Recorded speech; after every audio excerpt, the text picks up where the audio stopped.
ಕಲಾಜ್ಯೋತಿ charitable trust ABCD dance academy ವತಿಯಿಂದ ಕನ್ನಡ ಮತ್ತು ಸಂಸ್ಕೃತಿ ಇಲಾಖೆ ಸಹಯೋಗದೊಂದಿಗೆ ಜುಲೈ 14ರ ಭಾನುವಾರ ರಾಮನಗರದ ಕೃಷ್ಣ ಸ್ಮೃತಿ ಕಲ್ಯಾಣ ಮಂಟಪದಲ್ಲಿ ಕರುನಾಡ ಜಾನಪದ ಕಲಾ ಮಹೋತ್ಸವ ಮತ್ತು ರಾಜ್ಯ ಮಟ್ಟದ ಪ್ರಶಸ್ತಿ ಪ್ರದಾನ ಸಮಾರಂಭ ಏರ್ಪಡಿಸಲಾಗಿದೆ ಎಂದು ಸಂಸ್ಥಾಪಕ ರೇಣುಕಾ ಪ್ರಸಾದ್ ತಿಳಿಸಿದ್ದಾರೆ.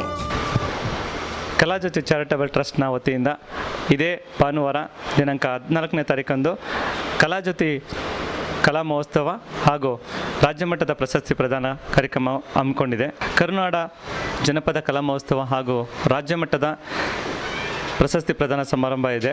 ಈ ಒಂದು ಸಮಾರಂಭಕ್ಕೆ ಮುಖ್ಯ ಅತಿಥಿಗಳಾಗಿ ನಮ್ಮ ರಾಮನಗರದ ಜನಪ್ರಿಯ ಶಾಸಕರಾದಂಥ ಇಕ್ಬಾಲ್ ಹುಸೇನ್ ಹಾಗೂ ಸುರೇಶ್ ಅವರು ಬರ್ತಾ ಇದ್ದಾರೆ.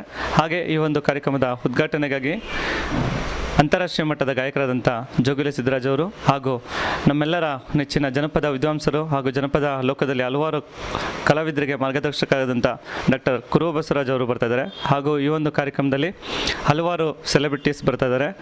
ಇದೇ ಕಾರ್ಯಕ್ರಮದಲ್ಲಿ ನಮ್ಮ ರಾಮನಗರದ ಜನಪದ ಕಲೆಗಳಾದಂಥ ಕೋಲಾಟ, ಡೊಳ್ಳು ಕುಣಿತ, ಚಿಲಿಪಿಲಿ ಗೊಂಬೆ, ಕಂಸಾಳೆ ಹಾಗೂ ಹಲವಾರು ಜನಪದ ಕಲಾ ಪ್ರದರ್ಶನಗಳು ನಡೀತಾ ಇದೆ.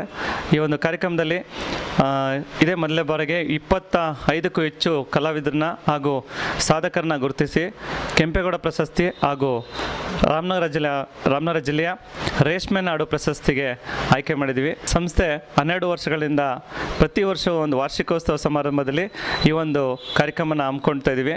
ಈ ಒಂದು ಕಾರ್ಯಕ್ರಮದ ಉದ್ದೇಶ ಕಲಾವಿದರಿಗೆ, ಹಳೆಯ ಕಲಾವಿದರು ಹಾಗೂ ಯುವ ಕಲಾವಿದರನ್ನ ಪ್ರೋತ್ಸಾಹಿಸಬೇಕು ಹಾಗೂ ಹಲವಾರು ಸಾಧಕರಿಗೆ ತೆರೆಮರೆಯಲ್ಲಿ ಕೆಲಸ ಮಾಡಿ ಎಲ್ಲೋ ಇರ್ತಾರೆ ಆ ಒಂದು ಕಲಾವಿದರನ್ನ ಗುರುತಿಸಿ ಹಾಗೂ ಈ ಜನಪದ ಕಲೆಗಳನ್ನ ಎಲ್ಲ ಹೊಸ ಪೀಳಿಗೆಗೆ ಪರಿಚಯ ಮಾಡಬೇಕು ಹಾಗೂ ವೇದಿಕೆ ಕೊಡಬೇಕು ಅನ್ನೋ ಉದ್ದೇಶದಿಂದ ಈ ಒಂದು ಕಾರ್ಯಕ್ರಮ ಮಾಡ್ತಾ ಇದ್ದೀವಿ.